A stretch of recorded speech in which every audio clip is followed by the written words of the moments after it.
नमस्कार बालमित्रांनो, आपली शाळा एक शैक्षणिक चळवळ हे यूट्यूब चॅनल आज आपणासाठी इयत्ता 4थी परिसर अभ्यास भाग 2 पाठ क्रमांक 18 लोककल्याणकारी स्वराज्याचे व्यवस्थापन या पाठाचा स्वाध्याय घेऊन आला आहे।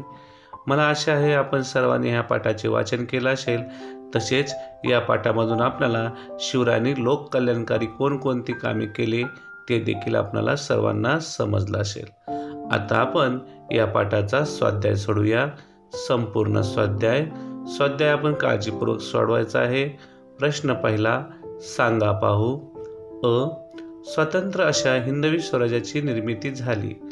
का निर्मिती झाली त्यापर्यंत उत्तर पाहूया। आता स्वतंत्र अशा हिंदवी स्वराज्याची निर्मिती झाली कारण उत्तर, शिवरायांनी आदिलशाही, मोगल, पोर्तुगीज आणि जंजिरेकर सिद्धी या अन्यायकारी सत्तांशी दीर्घकाळ लढा दिला, त्यामुळे स्वतंत्र अशा हिंदवी स्वराज्याची निर्मिती झाली। अशा प्रकारे आपण या प्रश्नाचे उत्तर लिहायचे आहे। पुढील प्रश्न आ, स्वराज्यातील रयतेला दुष्काळाची कधीही तीव्रता जाणवली नाही। आता आपण याचं उत्तर लिहूया। उत्तर, गड बांधण्यापूर्वी त्या जागेवर पुरेसे पाणी आहे का याची पाहणी केली जात असे। अशा एखाद्या जागी पाणी नसेल तर तिथे पावसाळ्यापूर्वीच तळी व टाक्या बांधून पावसाचे पाणी त्यामध्ये साठवले जाई। हे साठवलेले पाणी जपून वापरले जात असे। अशा जलव्यवस्थेमुळे गडावरील लोकांना आणि स्वराज्यातील प्रजेला दुष्काळातही पाण्याची टंचाई जाणवत नसे। अशा प्रकारे आपण या प्रश्नाचं उत्तर लिहायचं आहे। त्यानंतर पुढील प्रश्न ई, शिवरायांनी मल्लमा देसाई यांना दिलेला किताब। आपण उत्तर लिहूया। शिवरायांनी मल्लमा देसाई यांना सावित्री हा किताब दिला होता। त्यानंतर पुढील प्रश्न आहे, रिकाम्या जागी योग्य शब्द लिहा व तक्ता पूर्ण करा। या ठिकाणी आपल्याला शिवरायांचं अष्टप्रधान मंडळ दिलेलं आहे। त्या ठिकाणी त्यांची काही पदं दिलेली नाहीत, काही काम दिलेले नाहीत आणि काही प्रधानांची नावे दिलेली नाहीत। तर आता आपण ते सोडवूया। एक, मोरो त्रिंबक पिंगळे पद त्यांचं या ठिकाणी दिलेलं नाही। त्यांचं काम होतं राज्यकारभार चालवणे, तर त्यांच्याकडे प्रधान हे पद होतं। आपण या ठिकाणी प्रधान हे उत्तर लिहायचं आहे।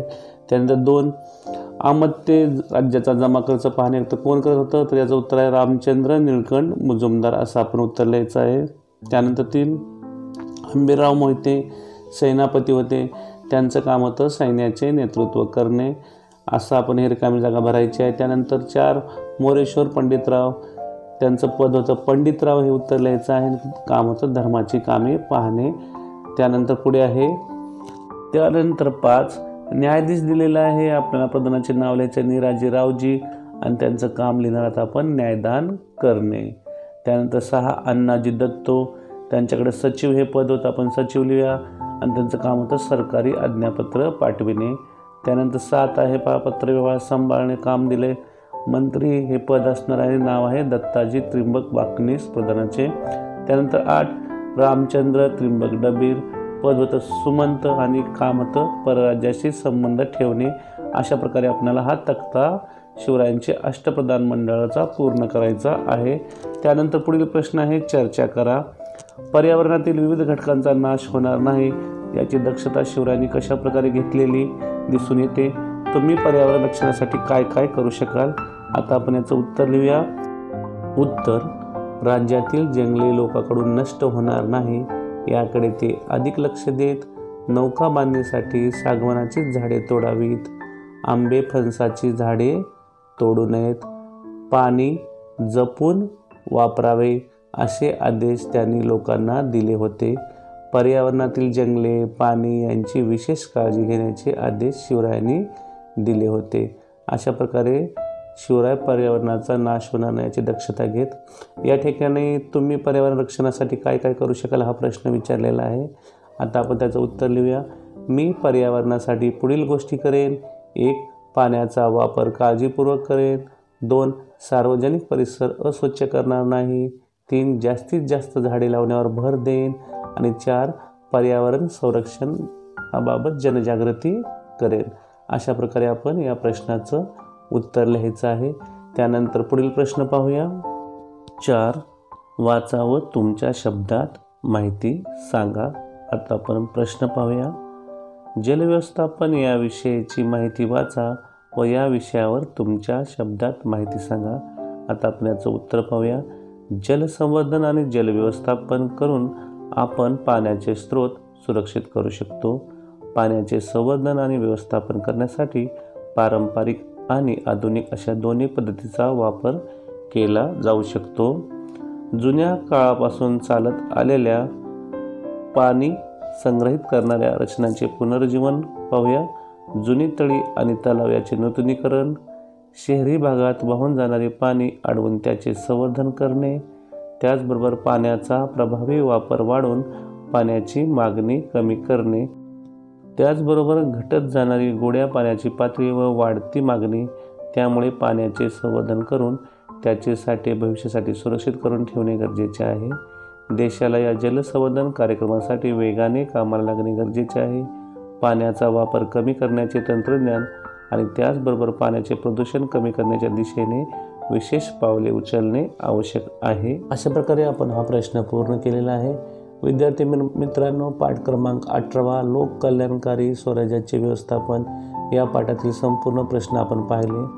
त्याचबरोबर या पाठाखाली उपक्रम दिलेले आहेत. ते उपक्रम आपण काय आहेत ते आता पाहूया आणि ते उपक्रम आपण कसे पूर्ण करायचे आहेत त्याची देखील माहिती आता आपण पाहणार आहोत. उपक्रम: तुमच्या वर्गातील शाळेच्या आवारात बाजार भरवा. विविध वस्तू व त्यांच्या किमतींची यादी तयार करा. त्यासाठी परिसरातील बाजारपेठेस भेट द्या. विद्यार्थी मित्रांनो, या ठिकाणी आपल्याला एक उपक्रम दिलेला आहे.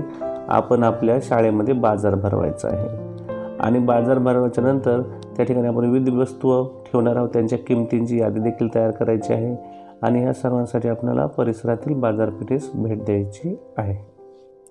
त्यानंतर पुढील उपक्रम पाहूया. तुमच्या शाळेच्या परिसरात तुम्ही कोणती झाडे लावली आहेत, त्यांचे जतन तुम्ही कसे करता ते सांगा. विद्यार्थी मित्रांनो, हा उपक्रम करण्यासाठी सर्वप्रथम आपल्याला आपल्या शाळेच्या परिसरामध्ये विविध प्रकारची झाडे लावायची आहेत. त्यानंतर ते झाडे लावल्याच्या नंतर आपण त्याचं जतन कसं करतात, म्हणजेच त्या झाडे तुम्ही कशी वाढवतात ते तुम्हाला या ठिकाणी सांगायचं आहे. मला आशा आहे आपल्या शाळेमध्ये एक मूल एक झाडे हा उपक्रम आपण राबवत असतील. अशा प्रकारे आपण या पाठातील दोन्ही उपक्रम पाहिलेले आहेत.